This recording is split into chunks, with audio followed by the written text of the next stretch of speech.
Big-time wide receiver from Texas A&M is transferring to Oregon. Evan Stewart has committed to the Ducks.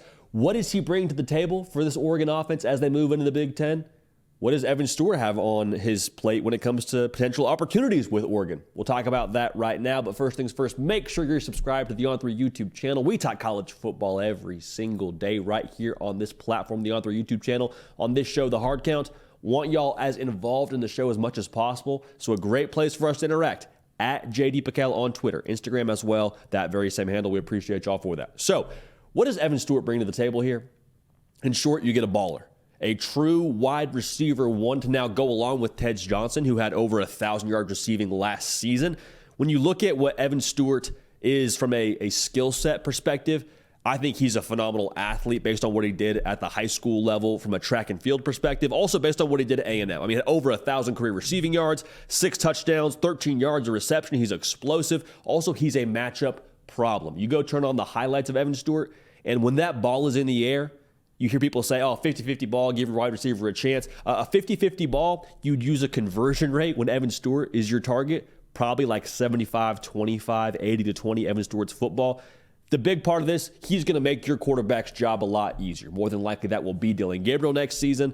And you also free up, like I just said, Tez Johnson to also be dynamic within that offense, who had a phenomenal year last year, but he also played next to Troy Franklin. So now you got not one, but 2 threats at wide receiver that are, I think, in a large way, going to keep the Oregon offense multiple. Now, Evan Stewart, I think, will be tasked to do a lot more after the catch than he was at A&M. Not to say anything of Texas A&M, but we have seen how this offense works under Will Stein. They're going to give him a lot of targets in the 10-yard range or so, and allows him to get upfield and use that track and field ability. So going back to what I was just saying, this acquisition to me is a further step for Oregon's offense under Will Stein to remain multiple. Because Oregon, we know what they are up front in terms of like their persona under Dan Lanning. They're a physical outfit. They're going to make it a priority to run the football. They were one of the top teams in the country last season in yards per carry. I understand they have some departures, but even with that being said, I think that edge will stay the same by nature of how they want to run this offense, by nature of how Dan Lanning runs his program with the physical mentality that they have. So you have that part of the equation.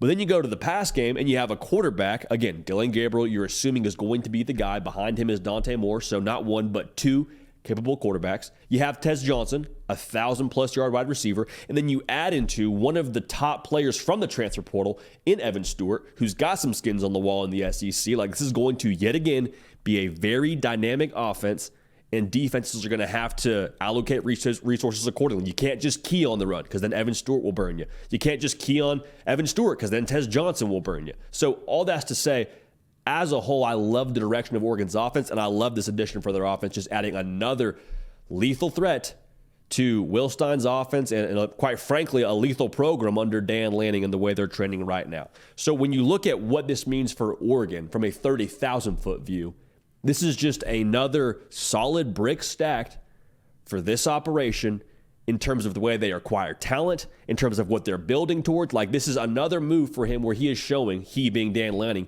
he is going to push the envelope when it comes to acquiring talent. We've said it many times on the show, talking about Coach Lanning. We'll say it again.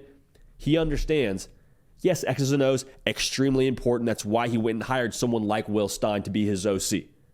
But to the exact same token, it's about the Jimmies and the Joes, man. You got a really good Jimmy Joe with Evan Stewart. And again, just the skill set he brings and what he's done in his short career at this point at the collegiate ranks in the SEC, no less. So you know that he's going to be able to translate to the Big Ten Conference where Oregon is headed. I also want to make sure we touch on this a little bit for Oregon. Yes, it's another brick stacked. Yes, it's another huge addition to the roster from a talent perspective.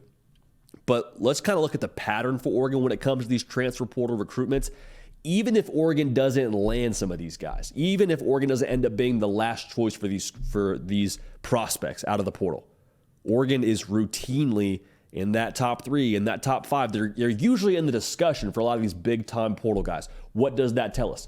I think, again, goes back to pushing the envelope from a roster standpoint. It also goes back to Oregon being on the cutting edge of how they're addressing the portal, how they're utilizing that tool now in the college football landscape. One, they're on the ball when it comes to the NIL department. You have to believe that's the case when you land a top guy via the portal. It's college football now, and they are taking part in that. Good for them. More power to them. More power to the powers that be at Oregon for allowing them to be competitive in that space. The other part of this is I think it shows the way that they are scouting the portal the correct way. Like, you don't need to be a rocket scientist to know Evan Stewart is really good at football, but to go and bring him into your offense, and I have to imagine feel pretty good about the way that he fits and have Evan Stewart feel pretty good about the role he's about to step into. Again, utilizing the portal, finding what they need, just kind of making these nice acquisitions via or for the roster via the portal. I'm excited to see what they're going to be.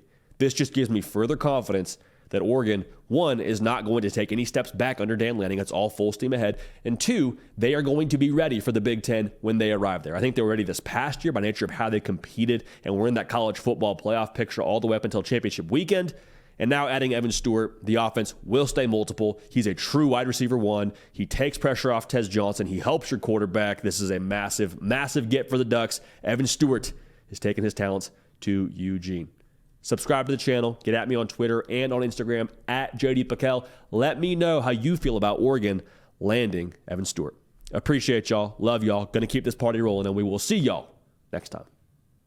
Hey y'all, thanks so much for watching. Subscribe to the channel here to make sure you don't miss an episode of The Hard Count. Also be sure to check out other videos on the On3 YouTube channel.